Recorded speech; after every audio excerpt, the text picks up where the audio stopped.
A lot of guys have been asking questions on how to rig Harpoon darts and what's our setup typically, and do our handles float? Try to answer a couple of those questions. The handles don't float, generally speaking, but they're attached to the main line. This is your main line, which is 150 feet of 1/4 inch 3-strand nylon rope with a swivel and a clevis at the end. We've got a loop spliced onto the ball. We have an A2 buoy ball attached to the other end. What we'll do is we'll take a Harpoon dart. This happens to be a broadhead style. It's probably the most popular. And we'll take that. We have it rigged to 4 or 5 feet of stainless steel cable. It's our dart head. We've got anti-chafing on it. We'll take and attach this to the end of our rope with our clevis. Stick it in there. Make sure you tighten this down good and tight. Sometimes you can take a little piece of copper rigging wire. It's got a hole there and you can safety wire it. But you've got that attached. Then we've got two different types of heads here. This is the Thunder head. It's brass, it's weighted, it's weight forward. It gives you a lot more horsepower when you're throwing. This is our stainless steel iron. It's heavy, but not quite as heavy as the brass, of course. Different situations.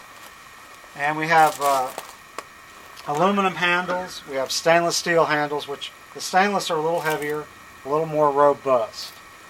So this is our flying gaff handle. It's got a receiver which receives the Thunderhead, and it's got a stainless steel thumb screw that tightens down, and we've got a machined divot here that allows that thumb screw to go into there and locks the head in place.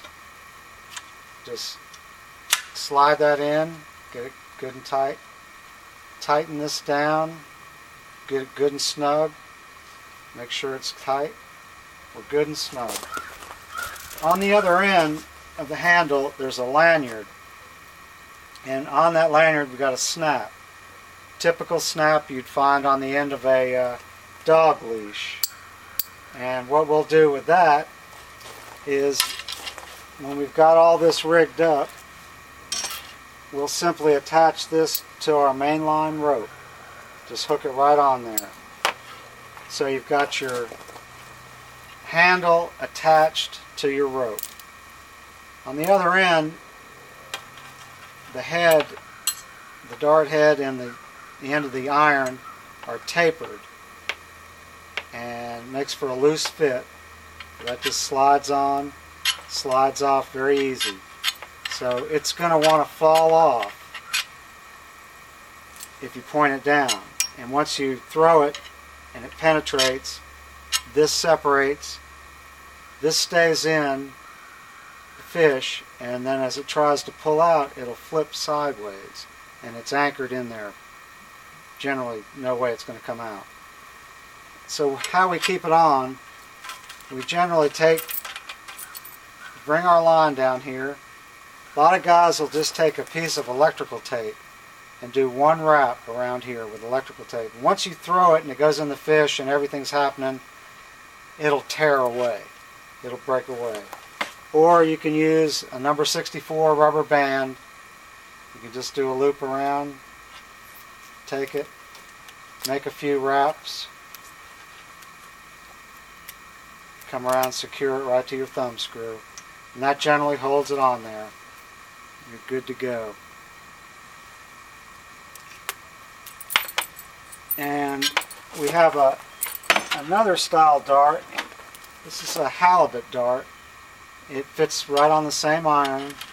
A lot of guys that like to use this for gators down in Florida, South Carolina, Alabama. Works really well. And we have different configurations of handles, as I said before. This is our flying gaff handle, which allows you to multitask. We have a flying gaff which fits in the same handle. We also have a tail roper and a bunch of other goodies that go in the flying gaff handle too. So we've got that. We have one other harpoon set up. It's the Stinger, and it's basically this harpoon, but the iron and head are permanently attached to the handle. And in the other end of the handle, we've got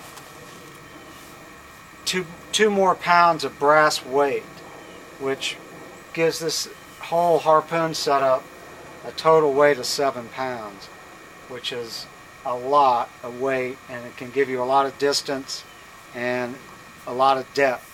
You get a bluefin tuna working behind the boat about 10 or 12 feet off, you can't reach him, you can reach out and touch him with that. And that's essentially how we do it.